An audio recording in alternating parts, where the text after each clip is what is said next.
Halo, Assalamualaikum. Perkenalkan kami dari calon guru penggerak Angkatan 10 Kelompok 2 kelas 134B. Di sini kami akan mempresentasikan 1.1.A.5, ruang kolaborasi, modul 1.1 dengan fasilitator, Syofiatul Majdiah, SPD Penggajar Praktek, Ratih Eka Prapansa, SPD. Dan perkenalkan anggota kelompok kami antara lain 1. Reza Zulkarnain Arifin, SPD 2. Yeni Imro'atul Mufidah, MPD 3. Umi Alfiah, SPD SD 4. Agus Haryanto, ST 5. Hendra Tris Setya Eston PD SD. Di sini kami akan mempresentasikan hasil diskusi kelompok dengan pertanyaan yang pertama yaitu, apa kekuatan konteks sosiokultural di daerah Anda yang sejalan dengan pemikiran Ki Hajar Dewantara? Menurut kelompok kami, kekuatan konteks sosiokultural di Mojokerto yang sejalan dengan pemikiran Ki Hajar Dewantara. Mojokerto memiliki konteks sosiokultural yang kaya dan beragam, dengan beberapa kekuatan yang sejalan dengan pemikiran Ki Hajar Dewantara. Yang pertama, semangat gotong royong. Masyarakat Mojokerto dikenal dengan semangat gotong royongnya yang tinggi. Hal ini sejalan dengan pemikiran Ki Hajar Dewantara tentang Tut Wuri Handayani, di mana guru sebagai penuntun yang selalu membantu dan mendukung muridnya. Yang kedua, kearifan lokal yang kuat. Mojokerto memiliki banyak kearifan lokal yang bernilai luhur, seperti tradisi sedekah bumi dan Rebo Wekasan. Nilai-nilai luhur ini dapat diintegrasikan ke dalam pendidikan untuk memperkuat karakter murid.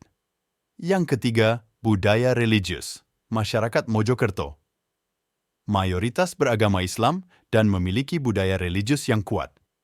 Nilai-nilai religius ini dapat ditanamkan kepada murid melalui pendidikan karakter di sekolah. Contohnya, sholat berjamaah di sekolah, istighosa setiap Jumat, dan berziarah ke makam Troloyo.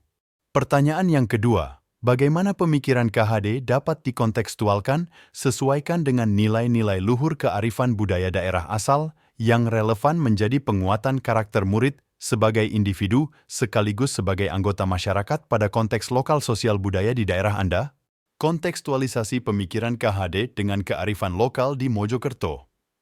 Pemikiran KHD dapat dikontekstualisasikan dengan nilai-nilai luhur kearifan lokal di Mojokerto untuk memperkuat karakter murid sebagai individu sekaligus anggota masyarakat. Berikut beberapa contohnya. Yang pertama, among siswa among guru. Kearifan lokal, tresno jalaran soko kulino, cinta karena terbiasa, dapat diterapkan dalam pembelajaran dengan menciptakan suasana kelas yang hangat dan penuh kasih sayang. Guru dan murid saling menghormati dan menghargai, sehingga tercipta proses belajar mengejar yang menyenangkan dan efektif. Yang kedua, Tut Wuri Handayani.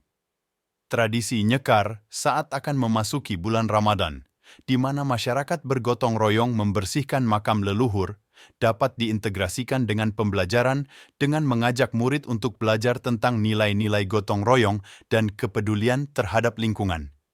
Yang ketiga, kodrat alam, kearifan lokal, nrimo ing pandum, menerima dengan ikhlas, dapat diajarkan kepada murid untuk menumbuhkan sikap optimis dan pantang menyerah dalam menghadapi berbagai tantangan.